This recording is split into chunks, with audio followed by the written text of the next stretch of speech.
शिव भगवान का जन्म कैसे हुआ? महादेव की अनसुनी रहस्यमयी कथा। नमस्कार दोस्तों, तो ये शिव भगवान का जन्म कैसे हुआ उसका भाग 1 है। तो सभी चैनल को ज़रूर सब्सक्राइब करें, वीडियो को लाइक कर दें। नमस्कार दोस्तों, क्या भगवान शिव का भी जन्म हुआ था? क्या उनके भी माता पिता थे? अगर शिव जी का जन्म नहीं हुआ तो वे इस संसार में आए कैसे? यह ऐसा रहस्य है जिसे जानने की इच्छा हर शिव भक्त के मन में कभी न कभी जरूर उठती है। आज मैं आपको शिव पुराण और अन्य प्राचीन मान्यताओं पर आधारित एक ऐसी अद्भुत कथा सुनाने जा रही हूँ जिससे सुनने के बाद आप समझ जाएंगे कि भगवान शिव का अनादि अनंत और स्वयंभू क्यों कहा जाता है।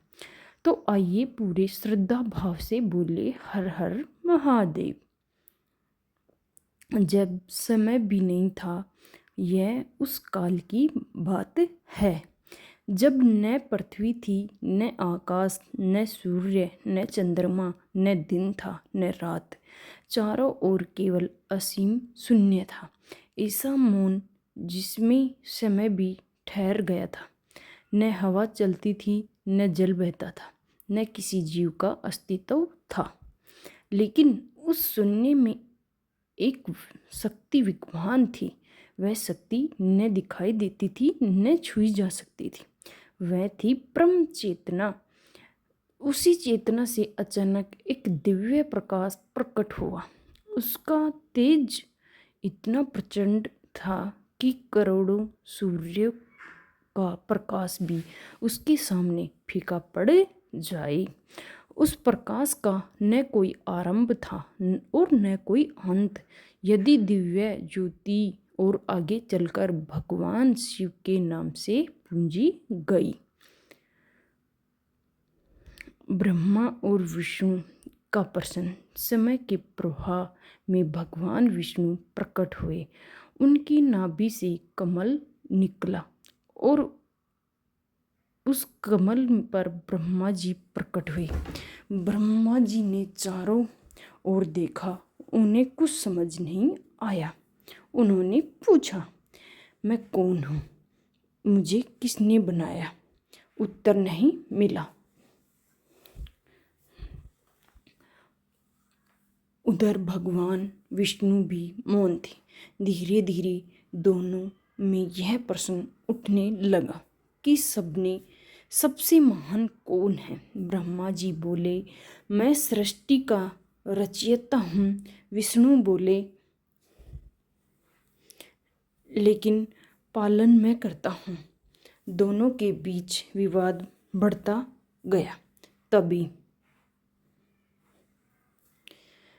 पूरा ब्रह्मांड कांप उठा।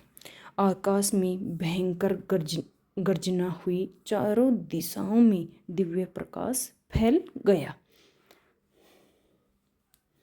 और उनके सामने अग्नि का एक अनंत स्तंभ प्रकट हुआ।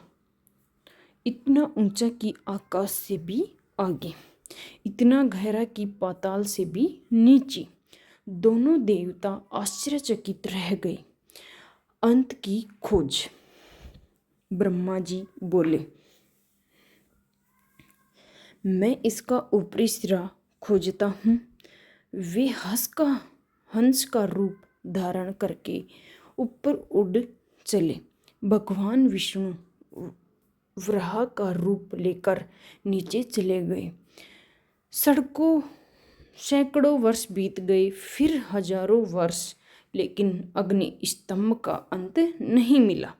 थककर दोनों वापस लौट गए।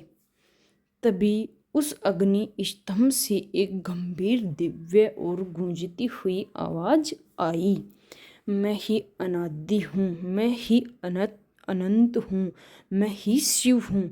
इतना सुनते ही अग्नि स्तंभ से एक दिव्य पुरुष प्रकट हुए। जटाओं में माँ गंगा विराजमान थी। मस्तक पर अर्धचंद्र सुशोभित था। गले में विशाल सर्फ लिपटा था, हाथ में त्रिशूल और डमरू था। तीसरा नेत्र सूर्य के समान तेजस्वी था। उनके प्रकट होते ही पूरा ब्रह्मांड ओम ओम की दिव्य ध्वनि से गूंज उठा। ब्रह्मा और विष्णु तुरंत उनके चरणों में झुक गए।